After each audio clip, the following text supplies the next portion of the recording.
Muy buenos días, querida audiencia. Damos inicio el día de hoy al segundo Congreso de Sociedad, Paz y Educación a cargo del colectivo estudiantil de la Universidad del Tolima, sede Neida.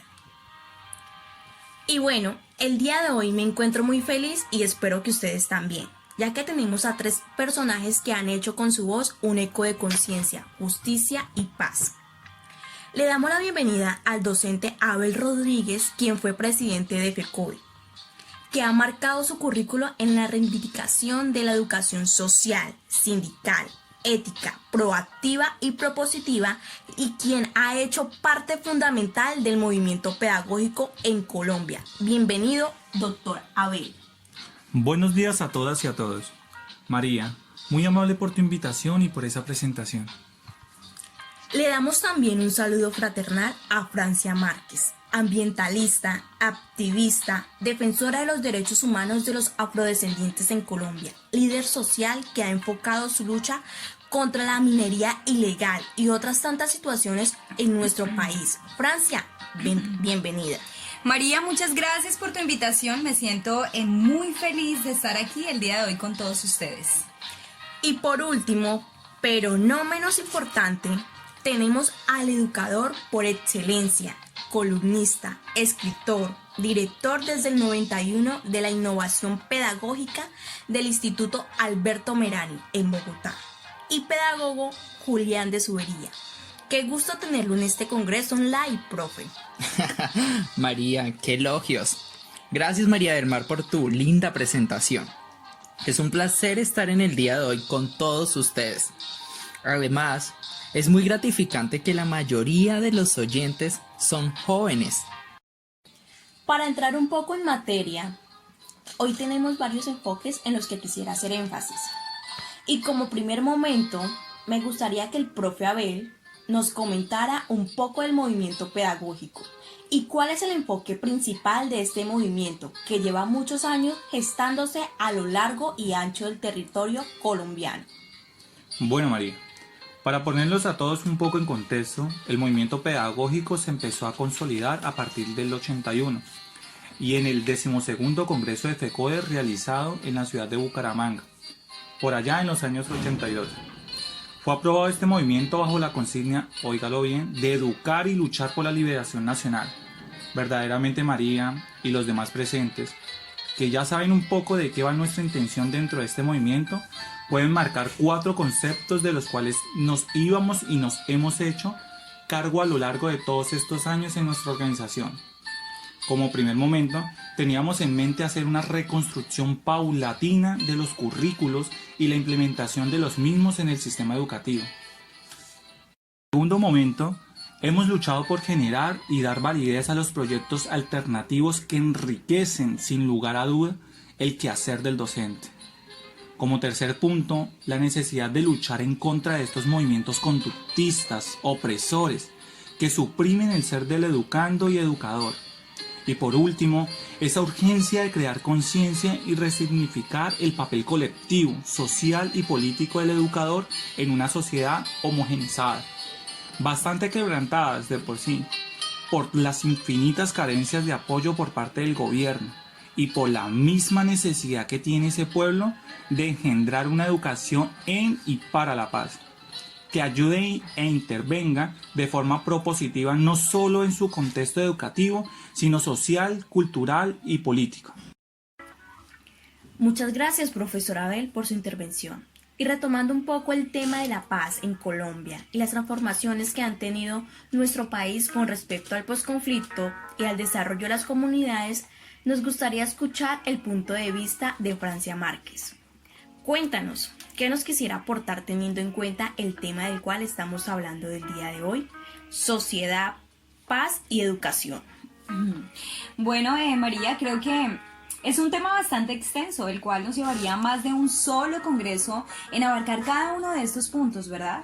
Pero con respecto en lo que a mi lucha concierne, puedo agregar que a lo largo de los años hemos visto el despliegue descomunal y sangriento de una política de muerte, que ha acarreado un sinfín de derivaciones absurdamente nefastas para los pueblos indígenas, afros, comunidades, campesinos, inclusive a nuestros niños y niñas, que son la semilla que cada vez más tenemos que cuidar en nuestro país. María, desde el 2016, en la firma de los acuerdos de paz, se vivió una especie de incertidumbre político-social con todo esto de los discursos pacifistas y la utopía de la reivindicación hacía eco en los recónditos pueblos de nuestro país. Pero realmente nos hemos visto en la penosa obligación de asistir a una total y absurda desestructuración de la paz de nuestro país. Y aquí hago hincapié en todas esas muertes posguerra de líderes y lideresas sociales, indígenas, desplazados, jóvenes en condición de vulnerabilidad, activistas ambientales, excombatientes, niños y niñas. Esto realmente me duele, nos duele. Y verdaderamente es la educación en sí a la cual nosotros y nosotras debemos apuntarle. Yo creo que los aquí presentes concuerdan conmigo al resignificar el papel del educador en estas luchas político-sociales. En concientizar desde las aulas de clases el papel que cada uno debe asumir teniendo en cuenta todas y cada una de estas situaciones. Se debe concientizar a través de la información verosímil y consciente de estas realidades. Luchar en pro de asistir de forma colectiva y reflexiva en las luchas ambientales, en reafirmarnos en la paz, en crear consensos que aboguen por la transformación de una política de muerte a una política de vida. María, creo que me quedo corta el día de hoy, pero en sí a esto debemos apuntarle. No solo yo como lideresa social, sino desde los movimientos pedagógicos, los colectivos autónomos y muchas otras organizaciones que realmente cambiarán la cara de nuestro país. Sí, en efecto es muy limitado el tiempo que tenemos el día de hoy, pero agradecemos de verdad cada una de sus intervenciones. Para finalizar, quisiera preguntarle al profesor Julián de Zuviría, ¿qué retos se vienen para la educación en Colombia teniendo en cuenta la coyuntura actual? Gracias, María. Pues yo considero que son algunos puntos específicos los cuales podría reconocer al hecho de comprender la educación de manera consciente frente a las transfiguraciones vistas hoy en día. Como primer propósito, se debe hacer una verdadera inversión en el rúbrico presupuestal y el PIB.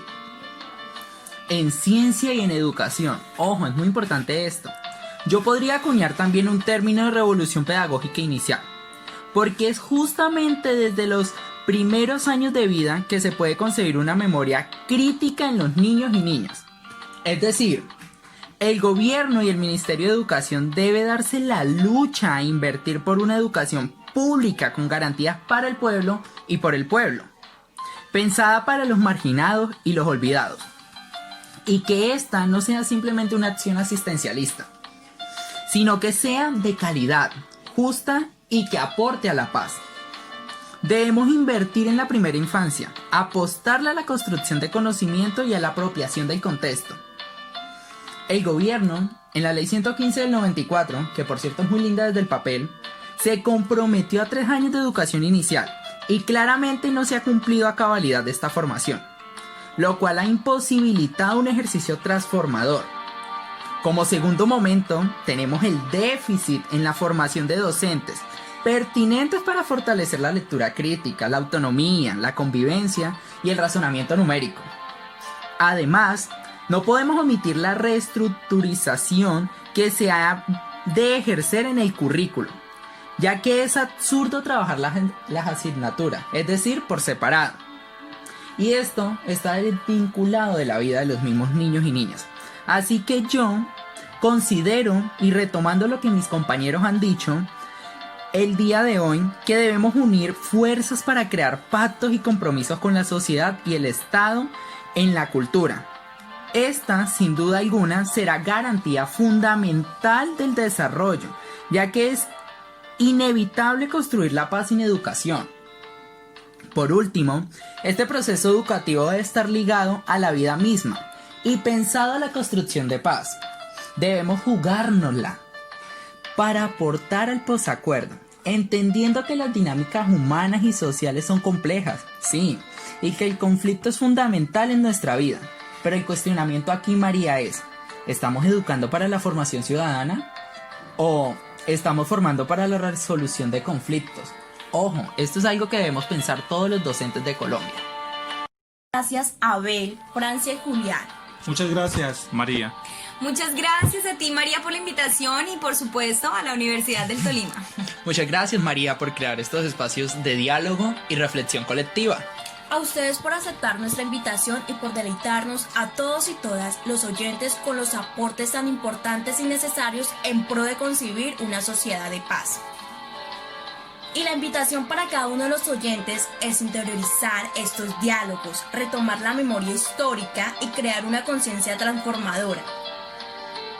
A los y las maestras decirle que estas voces han guiado esas mismas transformaciones, que no se queden con un vago discurso, sino que lo enriquezcan, que posibiliten y que generen esos espacios dialogizantes donde la conciencia, la crítica y la reflexión posibiliten una utopía posible, que como dice Eduardo Galeano, nos ayuda a seguir construyendo futuro. Muchas gracias.